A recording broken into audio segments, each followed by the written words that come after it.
کہ بیٹیاں جو ہوتی ہیں نا، ان کا بھی رویہ کو انوکھا ہوتا ہے ساری دنیا سے، انوکھا۔ میں کبھی کبھی کچھ ایسی باتیں کرنے کو دل کر جاتا ہے کہ جو کر گزرتے ہیں۔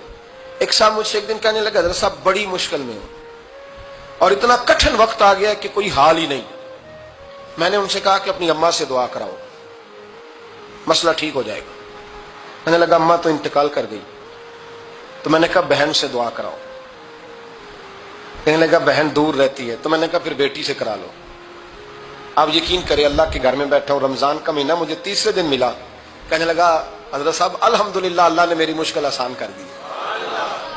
کہنے لگا یہ نسخہ آپ نے بڑا عجیب بتایا، پیر تو اس قسم کی باتیں نہیں نہ بتاتے، پیروں نے تو آپ کو پتا ہے دعائیں قید کر کے رکھی، صرف ہماری قبول ہونی ہے۔ کہنے لگے ہم ان کا میرے ساتھ ارادت کا رشتہ ہے۔ کہنے لگے آپ کس طرح کے پیر ہیں کہ آپ نے مجھے پلٹ کے کہہ دیا کہ اماں سے، بہن سے، بیٹی سے؟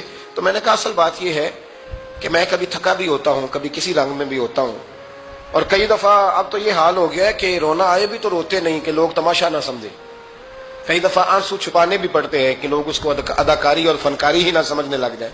تو میں نے کہا یہ جو بیٹی ہوتی ہے نا، یہ جو بہن ہوتی ہے، یہ جو ماں ہوتی ہے، اس کو اشارتاً بھی آپ کان میں کہہ دینا مشکل میں ہوں تو یہ رات کو رو رو کے مصلی بھگو دیتی، یہ رو رو کے دعا مانگتی ہے بیٹے کے لیے، بھائی کے لیے، باپ کے لیے۔ اس کا رنگ ہر بیٹی پیار کرتی ہے، اور یقین کرے کہ کلیجہ ٹھنڈا ہو جاتا ہے جب بیٹیاں چھاتی پہ لیٹتی ہیں، تو لطف آتا ہے کہ اللہ کریم نے اس ننھی سی کلی میں کیا ٹھنڈک رکھی ہے کہ سارے دل کا جو ہے بوجھ سے ہلکا کر دیا۔ تو بتائیے پھر میرے نبی پاک کی شہزادی کی حضور سے محبت کتنی ہوگی۔